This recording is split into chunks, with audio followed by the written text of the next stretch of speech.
Live from Kent, this is The Late Late Show with Toby Payne-Cook and Ed Finch. And you are listening live. Good evening, rather late. I need to tell everyone, and then hopefully you can get a message out on Twitter and you can all join. Sorry to be so late. Well done, Lucy, for turning up. Sorry we started late. Technical problem, but we're all good now. So here we are. I'm just going to listen to Ed. I'm in.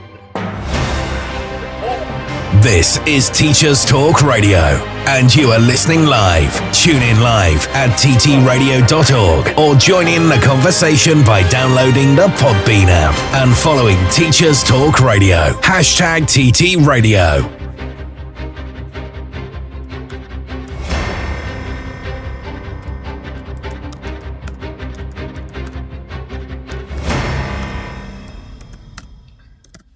Okay, everybody, sorry, I'm just communicating with Tom via Slack as I've had a few problems on the... Oh, where is it? Where is my screen? I'm having problems here now. Oh, where was it? It was there. I had it. I've lost it now. Oh, is it there? Oh, I'm sorry, guys. I'm just having a bit of a moment. I hope I haven't cut you off. Where is it? Oh, maybe I'm in Safari. Yes, there we are. Ed's coming in now. Yes. Sorry. Hello, Ed.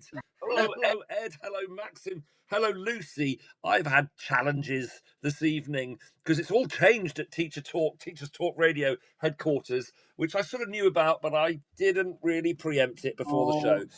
So were you not up to date on the Slack? Have you not been reading your feed? I had an email from Podbean the other day telling me that I had to log in differently, and then I went onto Slack just 15 minutes before the show, 10 minutes before the show, somewhat slackly went onto Slack a bit late. And Tom said, have you got the email? He sent me a personal message. And so anyway, I've been through it all now and I am logged in and sorry for being late, everybody. But that's maybe not a bad thing that we have a slightly reduced length show because I don't know how much I'm going to be able to say about lust and greed without getting fired. Oh, I think we've got plenty to say about lust and greed. We can have an adult conversation. We don't need to go into smut, do we?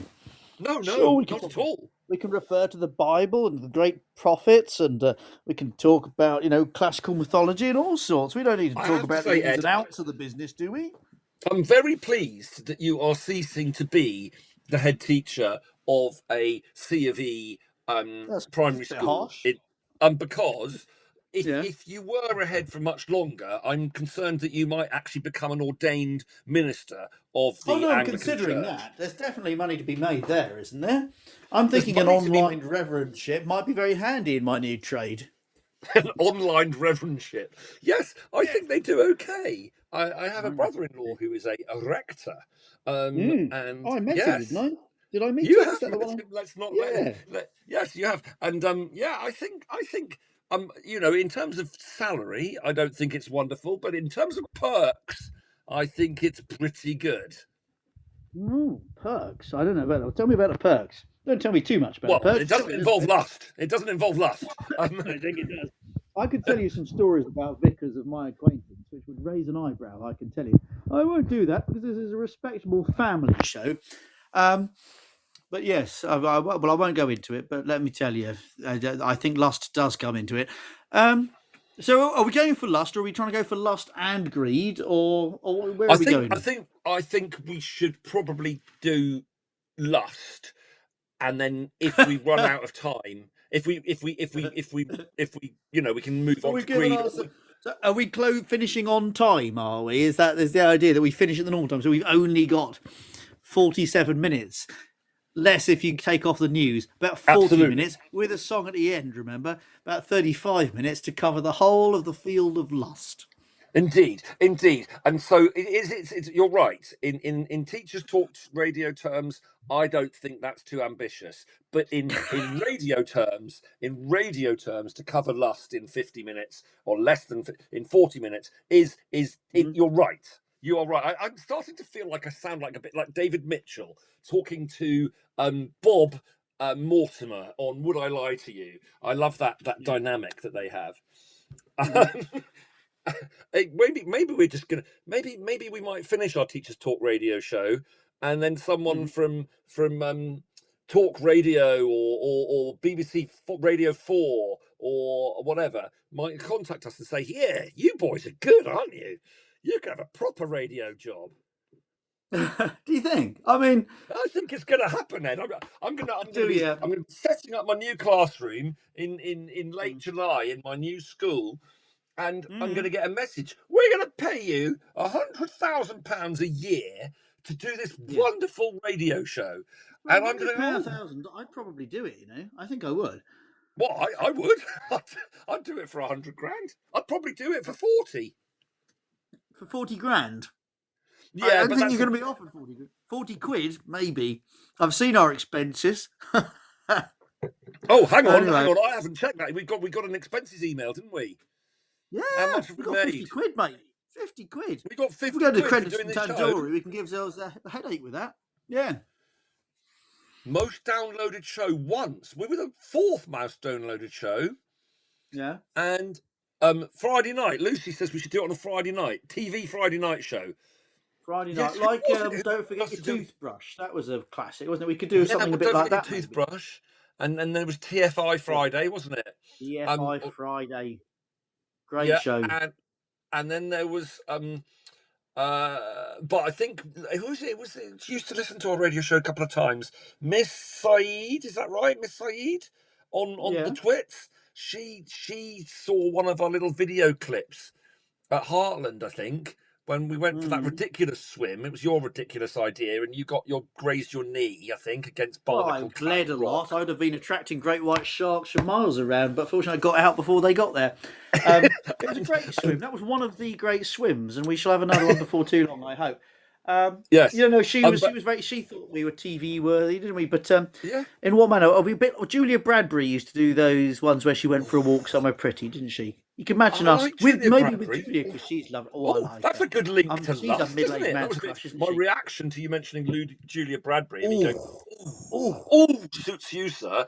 That was a bit lustful. Tell you what, I can raise you. Julia Bradbury, fine, but let me hear your reaction when I say Kate Humble. No reaction at all. More of an intellectual option. Kate Humble, she's a posh girl, isn't she? I like Kate Humble. Very much. But I'm not sure I'm quite so lustful about her as I am Julia Bradbury. Oh, we got into the lust. I don't know. I'm very lustful. I remember Kate Humble's first gig on TV was a show. Well, I think her first show was a show called Rough Science, where she took like a party of. Do you remember that? She'd take some actual scientists and they'd like give them supposedly real world problems, and they'd have to like quickly make a cloud chamber or something to solve an issue.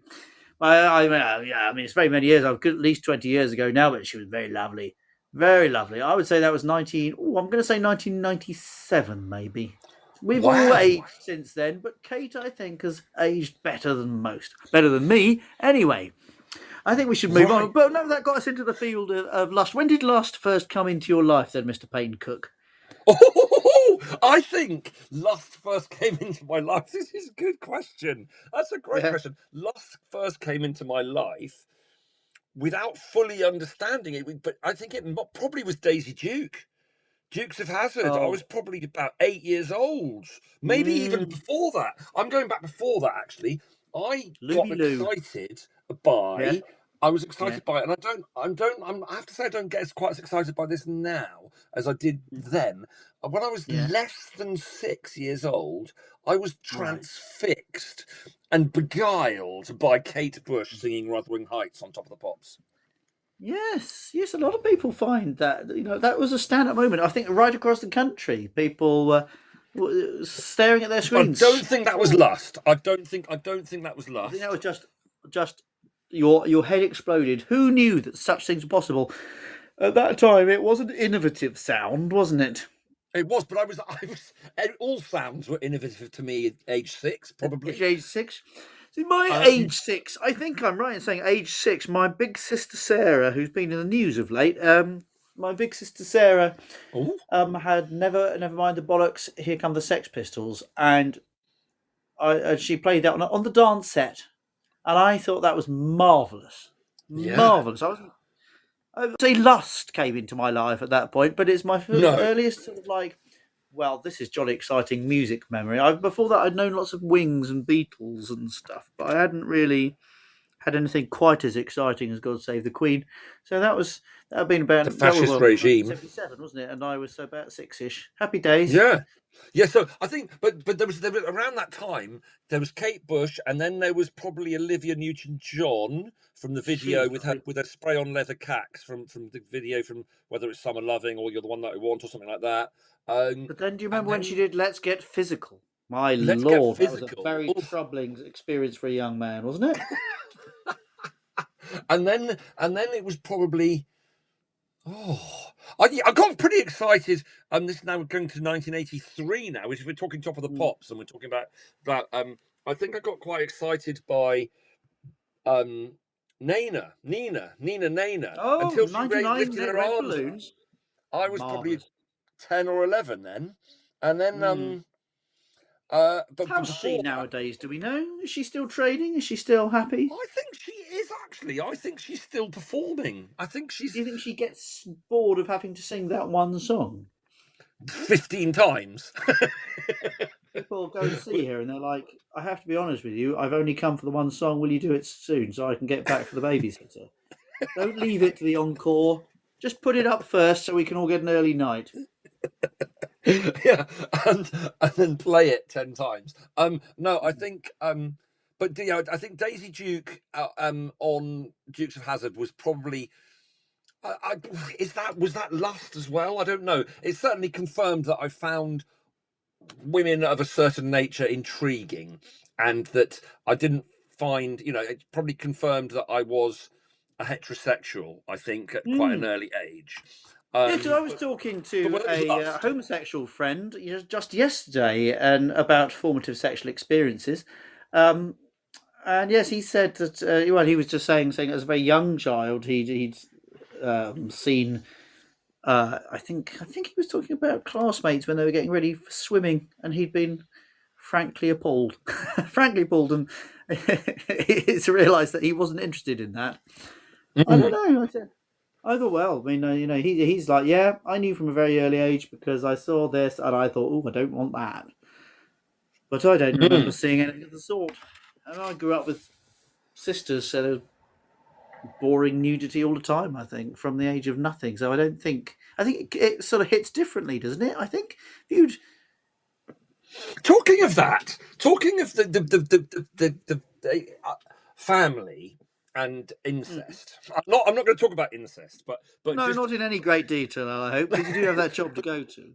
but no, but someone, you know, I teach adolescence as part of Key Stage Mm. 3 Yes, I'm biology, so sorry. and a Yeah. little bit as part of upper Key Stage 2. You know, it's mentioned and it's discussed, and I sort of we You'll have even infuse more the. adolescents next year, if I'm not incorrect. Yeah. I think so, So. yeah, and I sort of infuse it a bit with, you know, with the PSHE program, the RSE program, you know, age relevant, la la la la, and we Hmm. do that, but um, I like sort of over teaching adolescence and talking about how, puberty is just a small part of adolescence, and puberty kind of lasts a shorter amount of time than adolescence. Adolescence is the transition from totally dependent child to fully independent adult, and that can start as early as 7 or 8, um,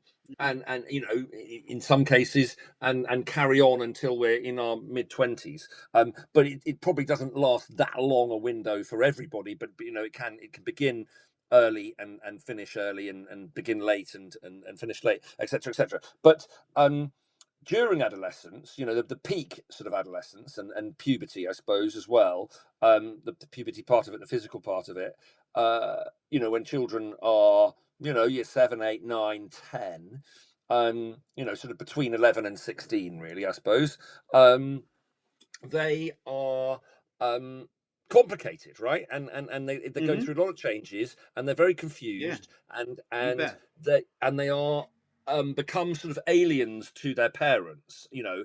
And I always sort of used to talk about this as being a part of becoming an independent adult, that when we're young children, we are delightful and compliant, and we adore our parents and we adore our responsible adults generally, unless we're a bit messed up or complicated, and we're quite adoring, and we're very easy to love when we're young children. When we're a 7-year-old is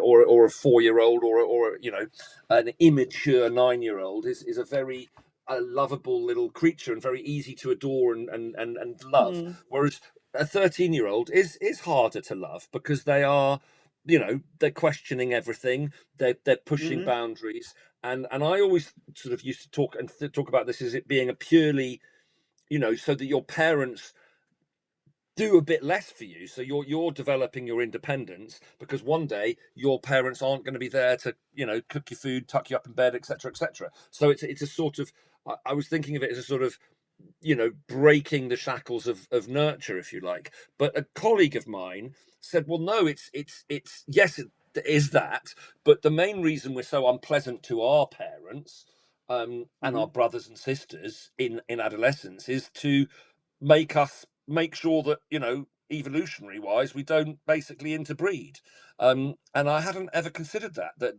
there's a reason we are, because we often, when we're 13, we often get on really well with our friends' parents. We often get on, Yes. we're not, it's not an older person thing. We often find comfort and sort of refuge in a family friend's house, away from our parents and away from our siblings, perhaps, if we've got close siblings in age. And I hadn't considered that it's actually an evolutionary sort of biological thing to basically stop us breeding with our near kin. It's I mean, that is interesting, isn't it? But I don't know if it's entirely well observed. I don't know that we have I don't know. always. I mean, yeah, I don't know. Also, I mean, I it's don't know terrible either. sound quality of you. So if the people out in Radioland are listening to you, they'll be getting bits of robot voice and stuff. But it might just be my connection. Anyway, yeah. No, I think am I all right now? You're just seeing a little bit. I mean, not a lot, but a bit. I don't know. Let's see if Lucy can hear it. Lucy, tell is he me, going from your end? She hasn't mentioned. We don't know. She's given up. She's gone, and she says, "Only slightly," says Paul. Only slightly. We're both fine. Lucy is such a kind person. We are both fine. I don't think we are both fine. I think we're both very, very damaged. And, it's we've been trying to talk our way through it for however long we've been doing this show. We got nowhere.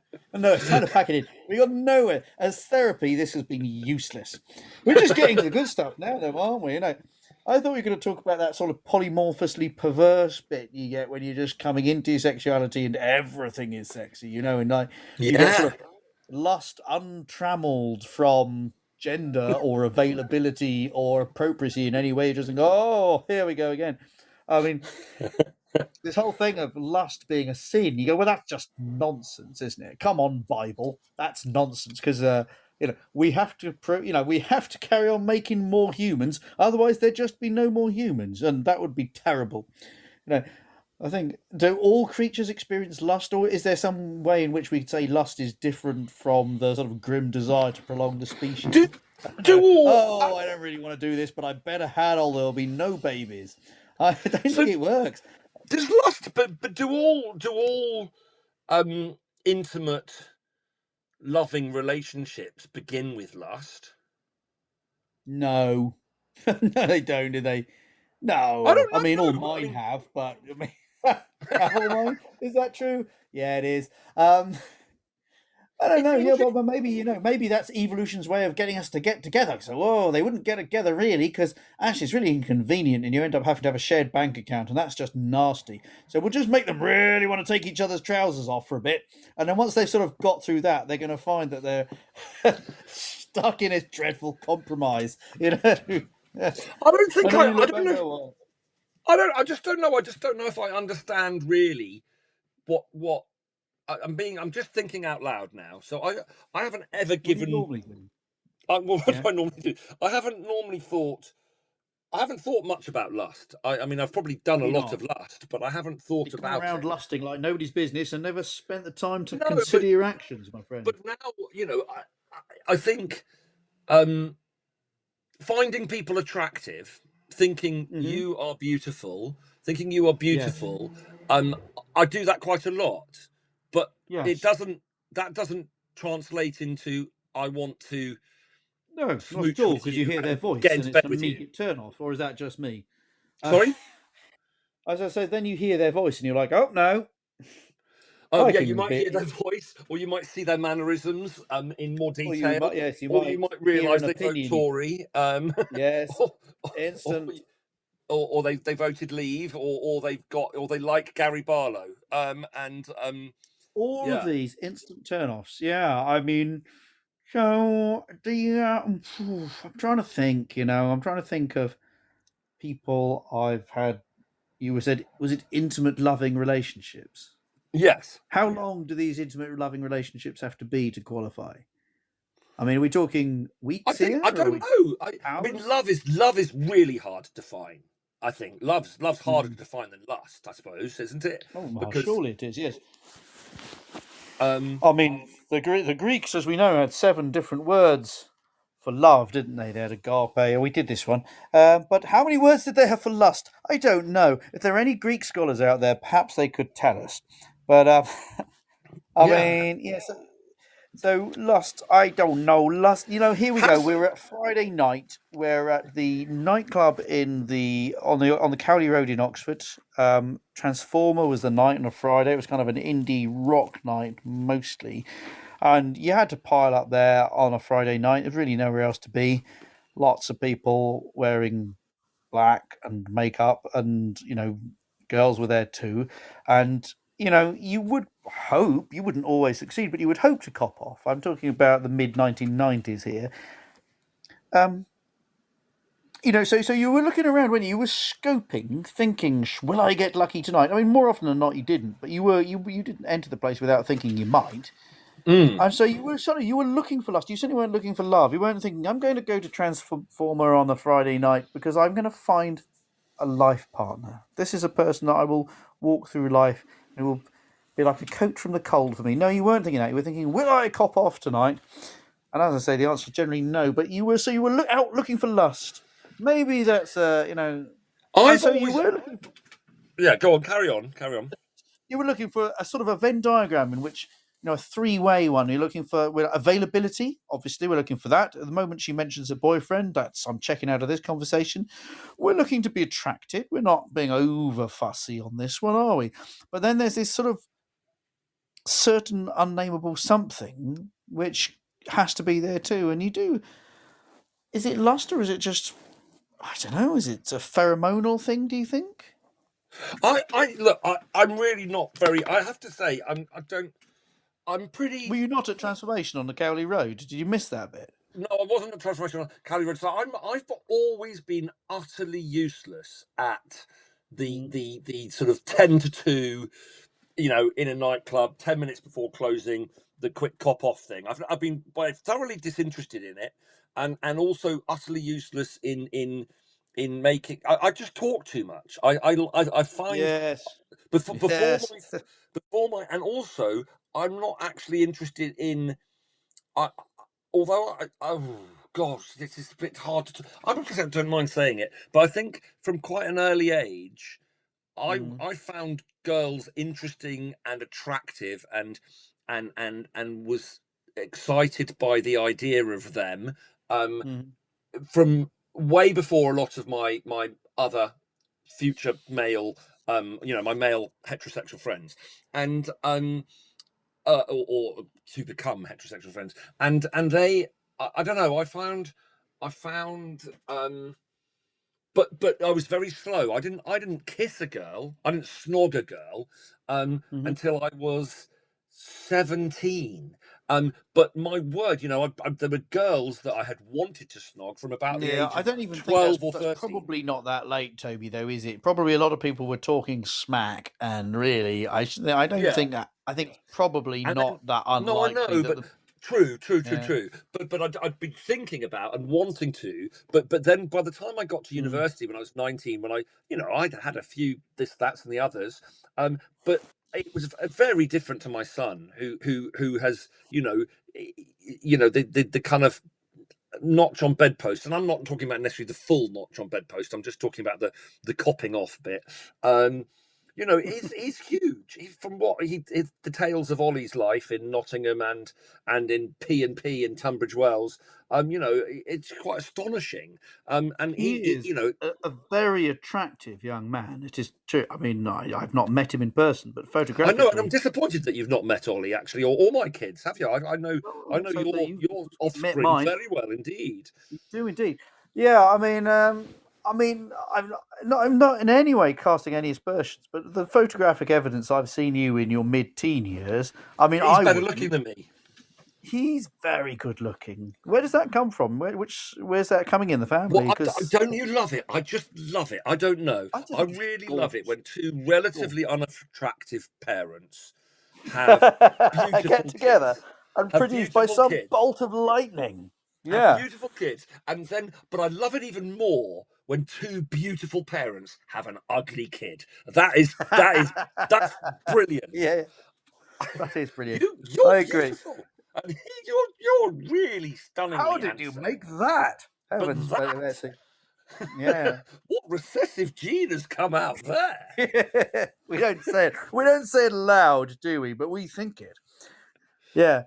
Well, anyway, I don't know. I think times are really keep changing on us. I think like there's, we know that young people nowadays are smoking much less. They might be vaping more, I suppose. But I don't really Vaping think. more, smoking less. Yes. I think the underage pregnancy rate has fallen so hard in the last 10, 15 and 20 years. It's fallen right to the bottom. Either kids are making much better choices in terms of protection, or they're not. Or they're just better informed. I know. The morning after pill and stuff is Yeah. it's just there's no taboo with that sort of stuff anymore now. So Yeah. a lot, not in all families, not in all cultures, of course, but a girl who is 16 or whatever, and accidentally ends up in a situation, and she can say very openly to a sister or to a mother or even to a father in some cases, and just say, oh yeah, okay, yeah, you need to go and get that, go and sort it now, Yeah. and so I think that's a good thing, isn't it?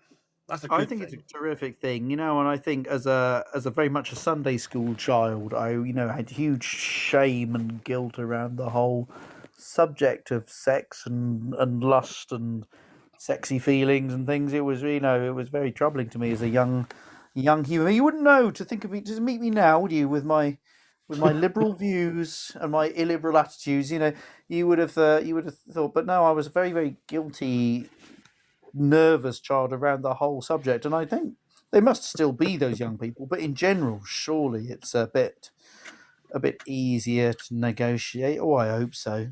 I hope so, because it was horrible. I think so. Yeah, I don't know. It's interesting, right? I think we should probably do the news. Breaking news. Let's break for the news. Let's do break it. for the news, and then we'll try and bring lust into the sphere of education. I don't know how we're going to do that, but good luck. Nice try. Well, we'll try and see what happens. We'll see where it goes. Good. Is that all right, Ed? Here we go. Yeah, I'll turn the microphone off. Let's have the Here news. is the news and stuff. People will be back in several minutes. Bye. It's time for a fresh start to language learning. Pearson EdXL's new student-centred French, German and Spanish 2024 GCSEs cater to the needs of all learners, regardless of their background, ability or reason for studying. Rooted in learned language knowledge, their assessments are transparent and accessible, allowing all students to showcase their language skills. Through inclusive and relatable content, the new Pearson EdXL MFL GCSEs build a shared cultural capital that helps students develop an understanding of and appreciation for the wider world. Find out more at go.pearson.com/MFL GCSE 24. This is Teachers Talk Radio, and this is Teachers Talk Radio News.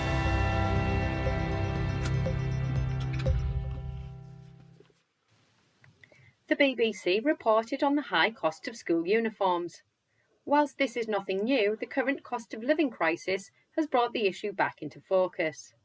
The charity, the Children's Society, claims in the report that parents are spending an average of £422 a year on secondary and £287 on primary uniforms. This is despite rules that were meant to lower the cost. The government commented that it was working to ensure uniform costs are reasonable. The BBC reports that some parents have said that they are having to choose between uniforms and holidays because prices have increased. The Children's Society said it had polled 2,000 parents across the UK and found that parents could be paying an average of £75 for coats and bags, an average of £63 for sports clothing, and around £62 for school shoes. Under changes to the Education Act last year, schools in England are meant to be helping cut costs for parents. However, the Children's Society found pupils were still expected to have 3 to 5 branded items as part of uniform. Whilst many schools now offer pre-loved uniform to struggling families, parents and charities continue to say that more must be done. FE Week reports on the new NHS workforce plan, calling it a fantastic opportunity for the FE sector. In an opinion piece by Robert Halfon, the plan is claimed to put apprenticeships and skills training at the heart of the NHS workforce strategy. The FE sector already offers training for apprenticeships in a range of core healthcare roles, such as dental nurse, healthcare support worker and pharmacy technician. But the new plan seeks to broaden the range and routes into working for the NHS. The government has announced £40 million of funding over the next 2 years to help eligible providers expand degree apprenticeships. £48 million of funding is also backing the higher technical qualification in healthcare roles. The BBC features concerns about the number of nurseries closing in England, after more than 400 closed in the last year. The sector is blaming chronic underfunding and rising costs. The National Day Nurseries Association said the data raised serious questions about whether there would be enough places to deliver the government's promised expansion of free childcare. In the year to the end of March, the number of nurseries fell from 27,291 to 26,884, with the overall number of places dropping by 3,512. When childminders were included, the overall number of childcare places fell by 24,521. In March's budget, the Chancellor announced the extension of the current scheme, offering some families in England 33 hours of childcare per week for 3 to 4-year-olds to cover younger children. The change would be phased in from April next year. Nurseries say the amount of government payment does not cover costs, leading to closures for some businesses. A Department of Education spokesperson said that the picture was broadly positive, as the decrease in places was only 2% on last year, although it was recognised that there are some local challenges. This has been your Teachers Talk Radio News with Joe Fox. This is 2 Minute Tech with Steve Woods, your tech briefing on Teachers Talk Radio. Hello, this week I'm going to talk VPN. For those of you thinking, why is Steve talking about an underwear fashion faux pas? A VPN is a virtual private network, and knowing a little bit about them might make you realise you actually need one. What is it? Well, in a nutshell, a VPN changes how internet data is transmitted from a device. It allows the user to be more hidden. I know what you're thinking. I'm no cyber criminal. Why do I want to conceal my data? Well, let's look at 3 things a VPN can do for you. I'm going to use a phone as an example, but all of these can be applied to any device you can put on the internet. Do you use public networks? A public network may be the Wi-Fi on the bus or train, a local coffee shop or fast food restaurant, any connection that isn't your home. Transmitting data on these networks can potentially allow your data to be intercepted by third parties. Having a VPN allows you to encrypt your data from your device rather than depending on the network you're connecting to. So, when surfing the web while enjoying a burger and fries, you can be confident if you're being intercepted, the data will be useless to the interceptor. The next is shopping online. When connecting to an online shop, some stores use your location and unique device ID to target you. If you're returning to look at a product, the likelihood is you're going to buy it. Knowing this, some stores use clever algorithms to increase the price to maximize their profit. With a VPN, you can mask this data so the price you see is the initial price. The third is some streaming services are blocked by internet providers or unavailable from outside of certain countries. If you're using a VPN, you can choose where to set your location to allow you to see the content you wish to stream. I've not looked at individual providers. Some are free, some are paid for. If you're unsure, find a friend who's using one, ask them about it, and use the same one as them to begin with. Then you get free tech support. Make sure you know the terms of service. You don't want the VPN you're using keeping your data, as that would defeat the object in the first place. As always, don't forget to check out the TT Radio Twitter feed. Tell us what you want to know about tech. I'm Steve Woods, and that was 2 Minute Tech. 2 Minute Tech with Steve Woods. Your tech briefing on Teachers Talk Radio. Hello, Ed. Back in the room. Back in the room. Back in or the you busy room. looking at? Back you in the busy room. dreaming of steak night. Sorry. Yeah, I'm jealous of steak night. We've been looking at photographs. But anyway, I did enjoy Lucy saying that she remembered watching TV with a sex scene with her mum at a young age, which is the most mortifying thing that can ever happen, isn't it? When you're watching the telly and something cheeky comes up, mum looked at it and said it should be much more fun than that. I think my mum would not have said that. But it's true, isn't it? An awful lot of sex on the telly doesn't look like they're having as much fun as you'd want.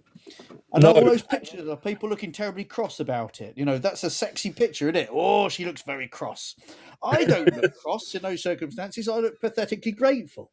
I mean, I don't know. I don't know where did very cross become the photographic sort of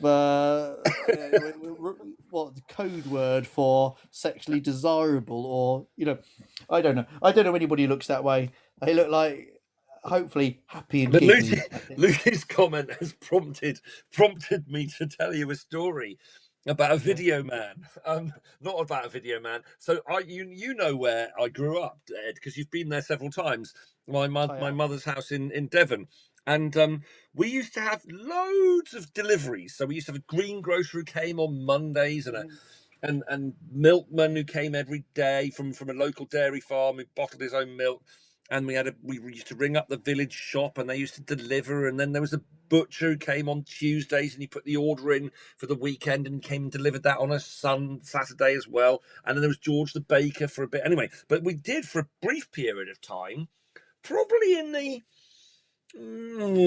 my dad was still alive, so it was probably mid-80s. My dad was still alive and not ill, so it was probably about 83, 84, 85, 86. So I'm going to be 12, 13, 14, maybe turning 15. And we had a video man who came around that time, sometime, I don't know exactly when. A video man came in this one of those, those little vans, those sort of mini Suzuki vans, which were sort of almost three-wheelers, but not quite, with tiny, narrow little wheels. They came around with a load of video cassettes, VHS video cassettes in the back, and we used to get one out, and we used to watch a film weekly as a family. And I think I remember it was the sort of era of the Brat Pack. What was it called? The Brat Pack. Am I getting that confused? Sort of St Elmo's Fire and all that sort of era. What were they called? Hello, Ollie. Ollie's back from football. Anyway, so there was lots of St Elmo's Fire. I remember my sister being very excited about Michael Caine in Blame It on Rio, and which had Demi Moore, and Demi Moore was Michael Caine's daughter, and then he had an affair or a fling on a beach in Rio, presumably, with his daughter's friend. It was all, I think, and of course, there was Flashdance, and I'm very excited by Jennifer Beals, that dance scene in Flashdance, magnificent, almost as good as Robert Webb's version of it. But there was one. I think my mother decided one week we'd get out a a film version of Lady Chatterley's Lover, which I didn't find very exciting or interesting, and it wasn't particularly raunchy, but then the following week, I think we selected a film because my dad said, "Oh, this book was a good book, Fanny Hill," which is a fairly classic work of literature, I think. But the film version of it, made in I don't know when, early 80s, mid 80s, was positively filthy, and it was turned off by my dad. Fanny Hill. It's Regency filth. Yes, it's Regency It's filth. the Bridgerton of its age. Yeah, there was a lot. There was just a lot of flesh and a lot of stuff going on, which was then that was removed from the video cassette player. It was a bit too much. But yeah, so yes, watching. I do remember watching sort of sex scenes with my parents in the quality period filth. Lucy's response, absolutely. Anyway, there we go. So there we go. Anyway, school lust. We can't really talk about it, can we? But school. I mean, we can, I guess, but we can. I think so. So it's. I do think. I don't know. I don't experience lust at school. I have very intensely. Have you ever, when you were younger, did you work in schools before you with 24/7 as a pupil? I felt lust in the butcher's shop. I mean, no, were you a single adult? So were you ever a single adult working in a school with other single adults of a similar age? No. When I got into the world of teaching in schools, I was already with Diane. I trained as a teacher and worked before that as an unqualified teacher while I was already in that relationship. I don't know. But I can't imagine it because it's the most all-consuming job, isn't it? They say, human beings think about sex at least 3 times a minute or something. There's sort of spurious numbers that get thrown around. I'm like, I don't. I get to work at about 7:15 and I go through the day making 7 billion decisions while people ask me questions about inane things, and I have to talk to children very seriously about naughty things they've done, which are just ludicrous. And I finally finish work about 7 in the evening, if I'm lucky, and in between those times, there's no way I'm thinking any lustful thoughts, not a chance. I want to realise I went to the loo one day and I found that I was so bored that my penis had turned inside out. And it took some work to get it back to the condition in which I could pee out of it. I said, this is what this job has done to me. This is why we have to get out. I can't. I mean, I'm not just not lustful. It's like that's the opposite. Anti-lust. It's destroying ability. I mean, no, okay. That's worse. That went genuinely worse than going for a cold water swim in the middle of winter. I was like, this is it. This is destroyed. I am unmanned by this hellish job. It's not right. This is, when I was a delivery driver, the amount of lust in my working day, unfulfilled, alas, but nonetheless, there was plenty of it. I think it's. but Paul's just put in the chat about Lucy's put there's a school lust story I'd love to tell but can't. All I can say is we'll have to get her together off bacon out of it. Paul when he was in year 10, Miss Woods, the French teacher, right? So now this is interesting timing. This so when I was at school, I was at private schools, independent schools, and my first hang on. I can't think of any there were quite a few female teachers in my first independent prep school, which was between the age of 8 and 12. There were some female teachers there, but it was hard to classify them as female, frankly. So no, there was definitely no lust between the age of 8 and 12 over teachers. Then I went to another independent prep school on the edge of Dartmoor when I boarded for the first time to the age of 12 and 14, and we all loved. So the art teacher, she probably must have been, I suppose she was probably in her earliest late 30s, probably into her 40s. And so we were all 12, 13, and we quite liked her. Miss Allerton. I'm going to say her name. Miss Allerton was quite special. But then I saw a photograph because I was clearing out. I'm finishing school in 2 days' time, 3 days' time, if I include prize giving on Saturday. And I stored, when I lived in the attic at school last year, I stored quite a lot of my random junk in the science prep room, in the science store at school. And so I've finally taken my last remaining bits, and which includes something I don't really want, but I'm reluctant to throw away, of my whole school photograph from when I was in the, what would be called year 10 now. I was in the fourth form. So it was 1988, I think, something like that. Yeah, and I looked at this whole school photograph, which has got about 280 boys in it between the age of 13 and 18. And I looked at the row of staff, and they were all men, all men. All the teachers at my senior school were men, except for one, and that was Angie Higgs, Mrs. Higgs, who taught biology. Her husband was Jacko Higgs. I don't know what his real name was, but he was known as Jacko, who taught physics. And you wouldn't mess with Jacko, and you wouldn't want to mess with Angie Higgs either. So I had no teachers to lust after in my senior school at all, and that's frankly disappointing that I have none of that story. But there we go. Well, yeah, it's good. I looked back at some old school photographs from when I was in sort of GCSE year, and I was like, number one, I was spectacularly unattractive, more so than I'd remembered, and two, there were these beautiful women in the class. I don't remember them. I say women; they were children, obviously, but I thought at the time I don't remember noticing them at all. I sat with my mate Clive and chatted, and we chatted to the teacher, Mr. Sayers, and I look at this picture saying, "There's this girl." I mean, obviously, within the confines of this being the 1980s, everything was a little bit odd at the time. Hair, Yeah, the hair was weird, wasn't it? The hair was it was. crazy. Big You look at hair, these big hair. photographs, you go, I should have noticed that these people were beautiful. I mean, boys as well. They're beautiful boys, beautiful girls. And I think what that is the bloom of youth, isn't it? The bloom of youth. Young people are more beautiful. But if you're also a young person, maybe it washes over you a bit.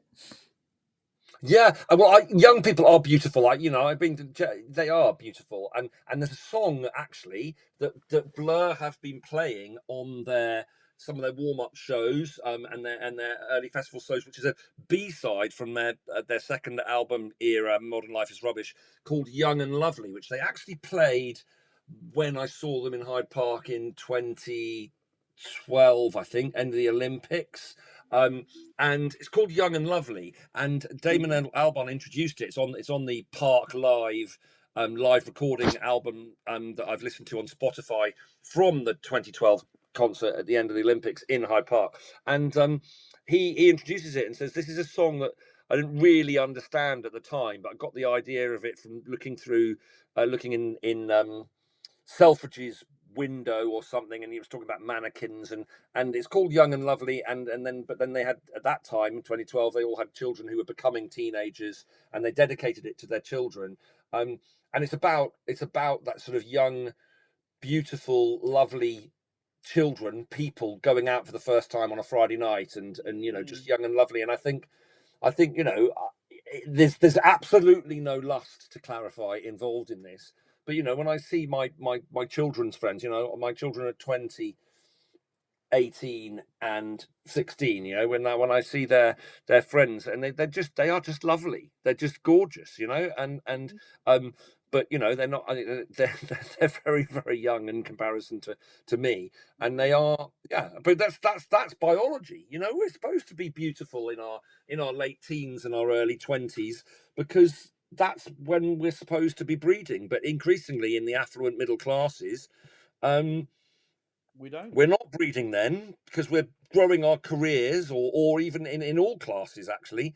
We're trying to earn money in order to be able to afford a home where we can raise a family. I read the oddest article the other day. It was about how climate change is forcing people to move from rural areas in developing countries into urban areas, Right. and how this is no bad thing. And you're like, "Hey, what?"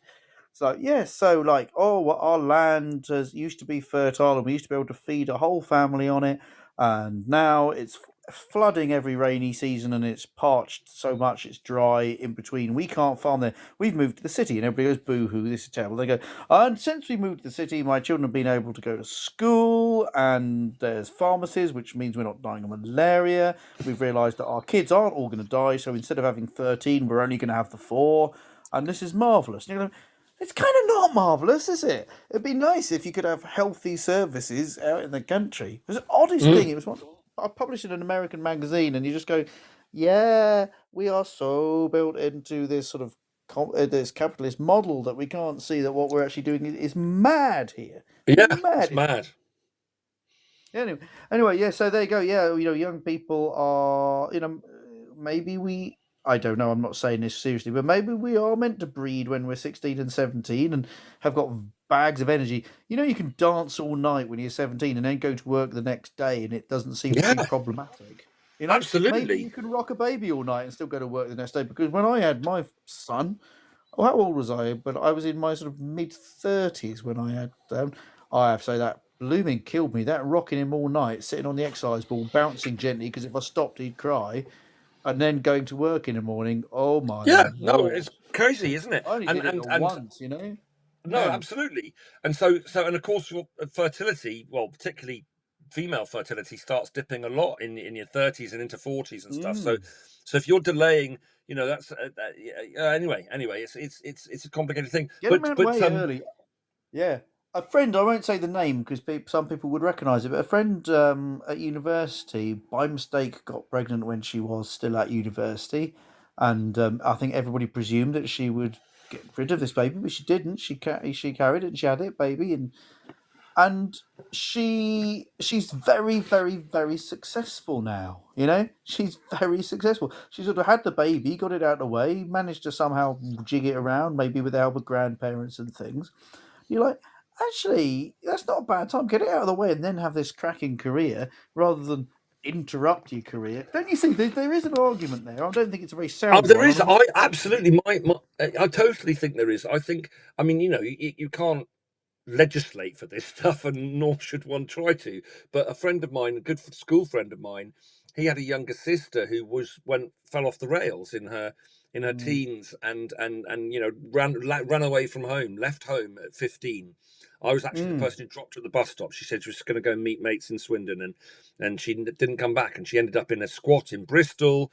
She ended up there was some pretty heavy drugs involved. There was a father of a child that she had when she was just 16, and the same father of the second child she had when she was late 17, and then and he was messed up and an addict, and then she went back to parents with these 2 young girls who were lovely, and I lusted after her, and we had a little mini fling, as she had with many people, and she's very lovely. She was very, very lovely, but she was messy in her teens, and then she she got it together, and she had all the energy, and her parents helped her raise the young children, and then she did nursing qualifications in her early 20s, part time and stuff, and I haven't seen her for a long time. I would like to see her, but I've gathered that she hasn't married again. I think she's had a long-term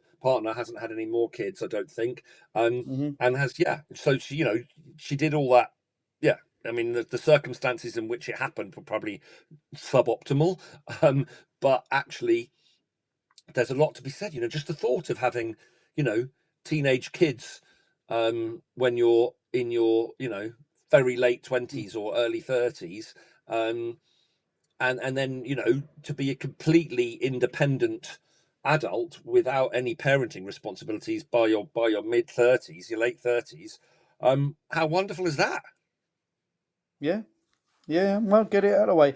Get it out of the way. It's not going to be the final feature of your life in that case, is it? Which I think, if you delay it, oh, mate, it's 22:03, and I think we've bored on long enough. Shall we have a song? Yeah, let's have a song. Hope for something more edifying next week. I don't know if that's a classic Payne Cook Finch thing. I'm just reading, by the way, if I sound slightly distracted, I'm reading an article about problematic movies of the 1980s. Blame it on Rio. And my word, this article I'm reading does make it sound like an absolute shocker. It was. It was. It was a shocker. Really, but even worse than you suggested. There's there's an article by the literateape.com, problematic movies of the 80s, blame it on Rio. If you want to revisit how shocking that film clearly is, there you go. Anyway, sorry about that, friends. I mean, it will put you off your dinner. Yeah, what have you got for us, Ed? I can think of only one song that you could play for Lust. What are you thinking? It's 3 words in the title. The third word begins with the same letter as lust. Lust for life. Lust for life. Yeah, I'm not doing that. Partly because I don't think it's really a ukulele song. So shall I tune up briefly? I astonished the school today with my squeeze box playing. I can tell you, the number of parents who weren't aware that their head teacher plays the squeeze box. Does that sound alright? Yeah. It's terrible, but it'll be good enough. You and I in a little toy shop. A bag of balloons with the money we've got. Set them free at the break of dawn, till one by one they were gone. Back at base, bugs in the software flash the message something's out there, floating in the summer sky. 99 red balloons go by. I don't think that was the right key, do you? Oh, I think it's all right. It's working for me. 99 red balloons floating in the summer sky. Panic bells, it's red alert. There's something here from somewhere else. The war machine springs to life. Opens up one eager eye, focusing it on the sky as 99 red balloons go by. This is a sort of peace song, isn't it? An anti-war song. 99 ministers meet to worry, super scurry. Call the troops now in a hurry. This is what we've waited for. This is it, boys, this is war. The president is on the line. 99 red balloons go by. 99 Krieg Minister Streichholzern, but I can't sing that, it's in German. What's going on here? I always, until I saw the lyrics written down, I thought it was go bang. 99 red balloons go bang, it's go by. In everyone a red balloon. It's all over, I'm standing pretty in the dust that was a city. If I could find a souvenir just to prove the world was here, and here it is, a red balloon. I think of you and let it go. If you could see my armpits now, you would be, because Nina has nothing on me. Nothing. You would be a flame. You would be. But there you go, I keep my arms by my sides and I wear a long sleeve shirt, so there it is. Oh, happy days. Happy days. Yeah. Ed, I love you. Thank you very much for listening. That was a really lovely and fascinating discussion. For us it was. For the audience, it was a horror show. I'm sorry. That's not going to be the most downloaded show of the month, is it? It was all right. And neither of us have been arrested, so that's good. We got through it. We'll talk a bit about greed next week. I'll be on holiday. No, do you want to do the show if you're on your holiday? Do you really? Well, next week is fine because I'm and in fact the following Wednesday works as well. The last Okay. two, then I'm not really available. So So long next as you're week- happy, my friend. I'm So long happy as you're doing happy. Oh, have I got anything? No, I think I'm good. So we will look forward to speaking again soon. Thank you, Paul and Lucy, for keeping us company. Maxim says probably my favourite episode. So maybe this is the one maybe this is the one that will get us that offer from Talk we're going to Radio. get that deal. We're going to get that deal's going to come through. Will we accept 100,000 to do our show? I don't know. I'm quite looking forward to my new career path, but if they insist. Good night, everybody. Right. Have a lovely night. See you next week. Thanks very much. Take care, everybody. Bye. Bye. Bye. You've been listening to Teachers Talk Radio. Tune in live and listen back at ttradio.org. We look forward to hearing from you next time on Teachers Talk Radio.